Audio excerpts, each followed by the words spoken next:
Super Rugby round number 8, folks. We don't have many games. There's only 3 games on this weekend. There's 5 teams on the bye. Happy Easter.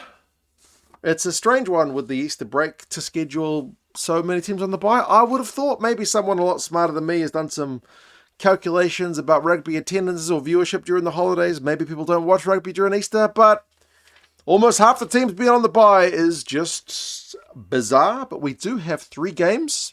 If you're in Christchurch, if you're in Hamilton, or if you're in Brisbane, you have a game on this weekend, 2 on the Saturday, 1 on the Friday. We'll go through the squads which have been announced, some of the predictions, stats for some individual players, and you guys can let us know your thoughts on how this weekend's games are going to go. Friday, we get underway with the Crusaders and the Drua. The Crusaders are only just in the playoff spots at the moment in 6th. Remember, they're coming off the bye. I feel like the bye came at a good time because they've had a number of players injured, particularly at 10. Those guys are back this week. The Drua, they're in 9th. They're outside the playoffs. They've just lost away to the Blues. They gave the Blues a good game for a wee while, but winning on the road is not the Drua's thing. So they're going to be massive underdogs for this one. And they've got, unfortunately, some injuries at 9.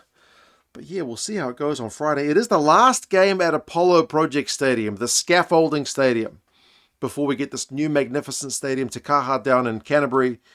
That's going to be great when it opens. Obviously, this stadium was never meant to be used for as long as it has been. It's literally made of scaffolding. I've never been to a game there, but I've seen the outside of it when I was down in Christchurch many years ago. So it's not fit for purpose, I think, is what it was described as by Rob Penny, or no longer fit for purpose. So I know it's been the home of many a Super Rugby final. It's seen many a Super Rugby trophy lifted there, but yeah, I'm quite happy to be saying so long to the stadium and to see the new one opened at the end of the month. Cody Taylor, this is his 150th game, so congrats to him. He's starting in this one, and he's spent the vast majority of his career at this scaffolding stadium, so it's great that he's going to be there for his 150th game, which is the last game at this stadium, and then he'll get to be there for the opening of the new one. So for such a servant of Crusaders rugby, that is kind of a special story. I mentioned the 10s. Taha Kenmara is back at 10, and then Rivez Rehana is back on the bench. So they've got more cover than they did a fortnight ago when they played Moana Pacifica.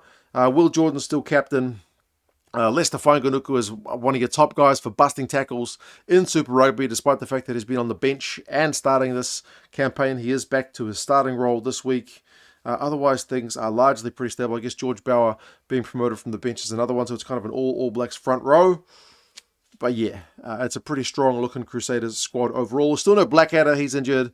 Still no Havili, he's still a couple of weeks away. Tamaiti Williams, unfortunately, out for the season, but the squad's looking a little bit deeper than it was a couple of weeks ago, as they're particularly at 10. For the Drua, Kuravoli and Lomani being out at 9 means their depth at 9 gets tested. So Faisal Lawasa has to start as your starting 9 up from the bench, and then Basalala, who's not like the most experienced 9. He's played for the Drua, I don't know how many times now, but he's probably the least experienced of the guys. He's going to have to be the cover.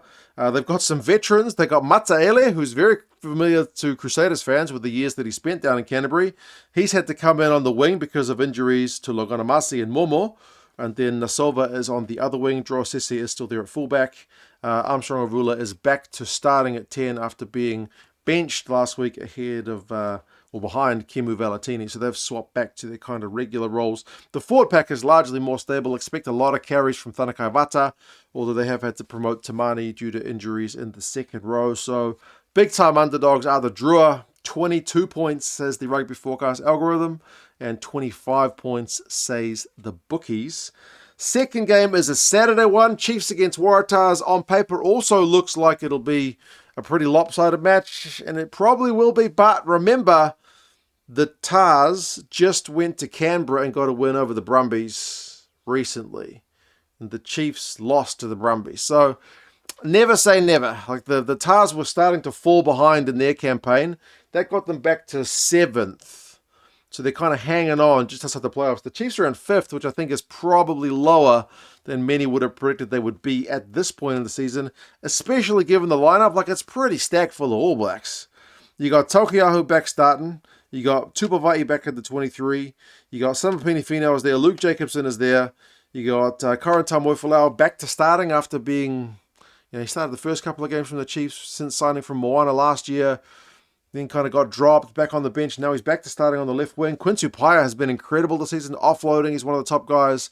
Turnovers one, he's been putting up crazy numbers. Nada was there. Leroy Carter's still in the midfield. D-Mac is the one kind of big name player who is out this week with concussion. But yeah, she's a pretty looking deep squad that can have like Simon Parker on the bench, Cortez Ratzima on the bench.